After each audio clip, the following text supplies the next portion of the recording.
जय श्री राम, जय जय श्री राम, जय निषाद राज महाराजा गुरा निषाद की, अयोध्या धाम की, श्रृंगेरपुर धाम की।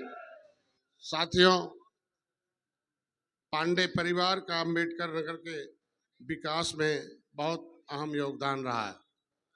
किसी भी क्षेत्र में ऐसा नहीं होगा जिसमें अपने राजनीतिक जीवन का उन्होंने, चाहे वो किसी भी तरीके से, इनके पास सभी तरह के लोगों की मदद की है। राकेश पांडे और रितेश पांडे जी ने हमेशा अंबेडकर नगर के विकास के लिए, चाहे वो विपक्ष में रहे हों या फिर सत्ता पक्ष में, हमेशा आपके जिले की आवाज़ उन्होंने सदन में बुलंद किया है। इसलिए ऐसे प्रत्याशी को निश्चित रूप से आपको विजयी बनाना है और 400 पार का नारा जो तय किया उसमें एक माला आपके अंबेडकर नगर से ले जाके पहुंचाना है।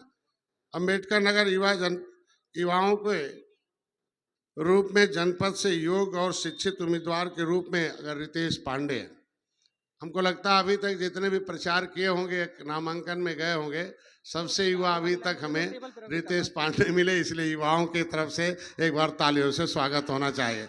हमारी सरकार, तो इसलिए मैं चाहता हूं कि युवाओं के अंदर, युवाओं की जिम्मेदारी बनती है कि अगर युवा सांसद है तो आपकी जिम्मेदारी बनती है युवा आपका दिलों का धड़कन लोकसभा में मोदी और योगी तक, अमित शाह तक पहुंचाने का काम आपकी जिम्मेदारी बनती है।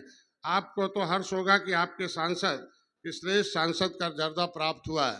पहले हम लोग चाहते हैं कि आज के दिन में मोदी जी, योगी जी ने, अमित शाह जी ने जो गारंटी की है कि अंबेडकर नगर में विकास की जो गंगा बहाने का काम, जो गारंटी है वो आगे रितेश पांडे करेंगे। बाकी डॉक्टर संजय आपके बीच में इस बात की गारंटी जरूर लेने आए हैं कि हमारी 18% के आसपास आबादी है, एक एक वोट रितेश पांडे को पड़ेगा और जिताकर हम सदन में पहुंचाने का काम हमारी बिरादरी के लोग करेंगे। वोट बैंक के विपक्ष के लोग केवल वोट बैंक और वोट बैंक की राजनीति चमकाने आते हैं अम्बेडकर नगर में, उनको विकास से कोई मतलब नहीं है। आज ये अम्बेडकर नगर प्रभु श्री राम जी के जन्म से बिल्कुल सटा हुआ है। उसी अयोध्या जो मंडल है उसका एक जिला है और जिसका इतिहास रहा है इस लोकसभा सीट पर कि जो घर घर जय श्री राम के नारे के लिए और जय निषाद राज के नारे के साथ इसीलिए जीत होगी कि पूरी दुनिया की एक सोच थी कि अयोध्या में प्रभु श्री राम का मंदिर बने। तो मैं तो चाहता हूं मोदी जी को कि उन्होंने जो वादा किया था कि हम राम मंदिर भी बनाएंगे तो बना कर दिखाया और उद्घाटन भी किया और हम लोगों के लिए, सबके लिए उसको खोला। और हम लोगों के लिए गर्व है, हम निषादों के लिए गर्व है, क्योंकि हम तो मछुआरों का नेतृत्व करते हैं देश भर का, कि हमें तो गर्व है कि कभी त्रेता में भगवान राम ने निषाद राज को गले लगाया था तो निषाद राज की सेना ने रावण को भी खत्म करके दिखाया था। और भगवान राम ने इसी अयोध्या में, इसी अयोध्या मंडल में भगवान राम ने निषाद राज को बुलाया था, तब अपनी कैबिनेट में जो पास किया तब राम राज आया था। मैं तो इसलिए आभारी हूँ कि एक निषाद राज के वंशज, एक निषाद राज के वंशज के बेटे डॉक्टर संजय को इस युग में मोदी योगी ने गले लगाया है। इसलिए हमारी जिम्मेदारी बनती है कि फिर से मोदी जी को गद्दी पर बैठाया जाए।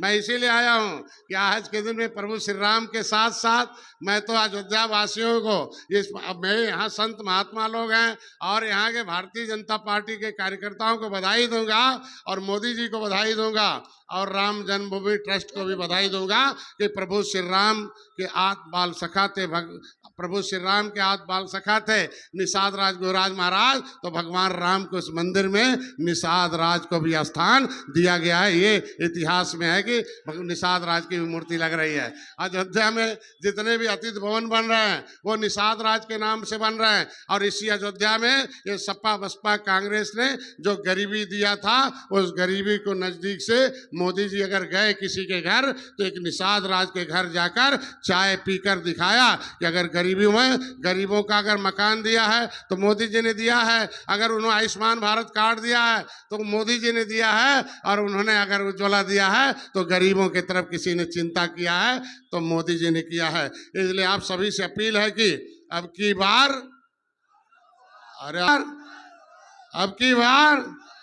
तो इसका बटन छूना बंद कर दिया है तो हाथी साइकिल पंचर हो गई, हाथी गिर गई और पंजा गायब हो गया।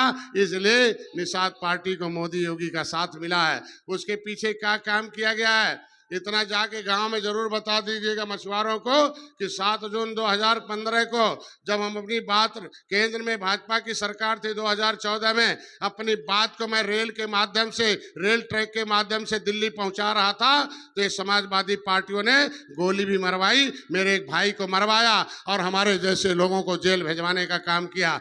हमें उस जेल में तन्हाई में रखा था।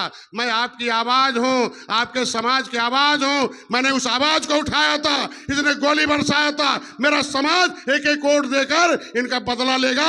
निषाद समुदाय समाजवादी पार्टी को नस्ता नाबूद कर देगा प्रदेश में, तब जाके सांस लेगा। ये हम लोगों ने लिया है। हम बहुत बड़े अपराधी थे, हमें जो है वो तन्हाई में रखा गया था, हमें मारने का प्रयास किया गया था।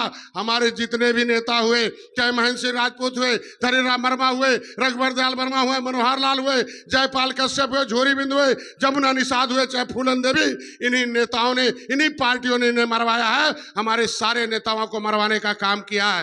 क्या डॉक्टर संजय को सुरक्षा भारतीय जनता पार्टी ने दिया है? मेरी जिंदगी योगी आदित्यनाथ ने बचाया था उस जेल में, जिस तरीके से मेरे साथ अन्याय हो रहा। मैं इतना कहूंगा, जाके गांव वालों से बताइए कि कैसे आपके नेता सुरक्षित रहेंगे। भारतीय जनता पार्टी है तो मैं सुरक्षित हूं। तो क्या भाई इन हत्यारी पार्टियों को आज के दिन में उत्तर प्रदेश से हटाना कि नहीं हटाना है?